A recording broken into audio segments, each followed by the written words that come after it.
allocation of resources. And when we drill down to the level of a county and its resources, the number one allocation is on public education.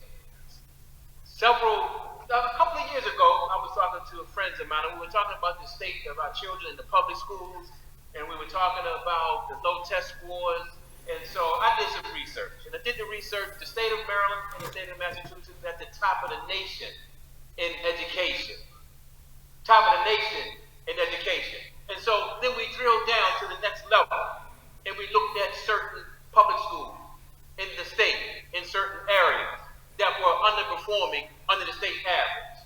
And when we peeled the layer, when I peeled the layer and peeled the onion and looked at the scores as published on the state database, I found Asian students were performing in poorly performing schools higher than the state average. White students were also performing in underperforming schools higher than the state average. Black or African American children scoring lower than the state average. So it's not all about the schools, ladies and gentlemen. Our children spend the majority of their time in the neighborhood, in the home. We need to establish a partnership between the school and between the home, between the neighborhoods, so that the information and the bullet points and the marks that Brother Cornell told us about, so that African American children can also hit and reach those benchmarks, so we can have true equality education. So, what we have done this month under CAAL's leadership with Dr. Bedell, we sent over just a few areas of interest that we had as a community. It was not necessary to hit him with a litany of questions and talk to him about what was in the past. We're looking forward to the future.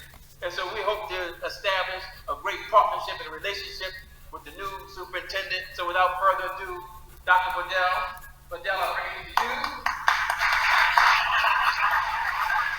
We thank you for coming out to the lecture tonight. Yes, sir. All right, well, thank you. And Mr. Snowden, I wanted to say this to you.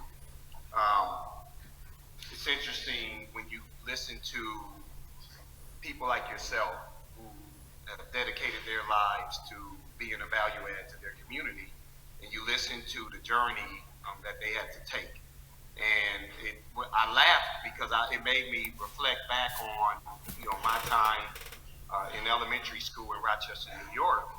And I was in the second grade and sitting on the carpet playing with some other kid's hand, and the teacher told us to stop, and we kept touching each other's hands, and she jumped in my face, told me I was dumb, ugly, and would never amount to anything, and I dropped out of school in the second grade.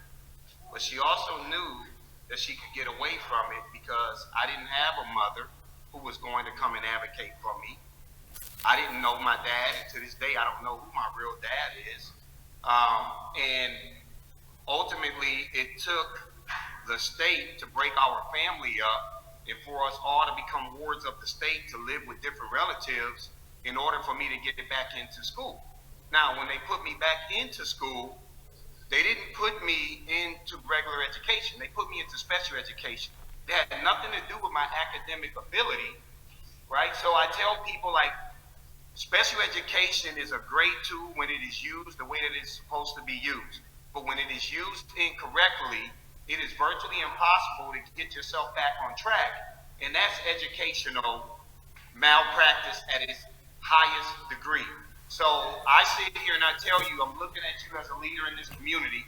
I think about the role that I've played as a superintendent over the last 6 years, and now in my 7th year, and the journey that it took for me to get there. I let people know that it wasn't hard, it wasn't perfect, and I wasn't a perfect student.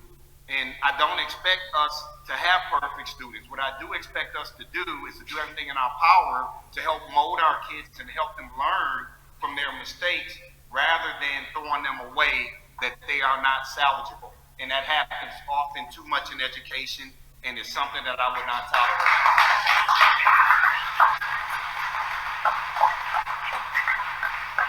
So I know I have a few minutes because I want to make sure that we open up opportunities to engage you all in some dialogue, as Mr. Snowden said. So I want to get through this slide deck real quick, just to update you all on where we are. I told you all when I came in that I would go through this 100-day plan. The 100-day plan is moving along pretty well. As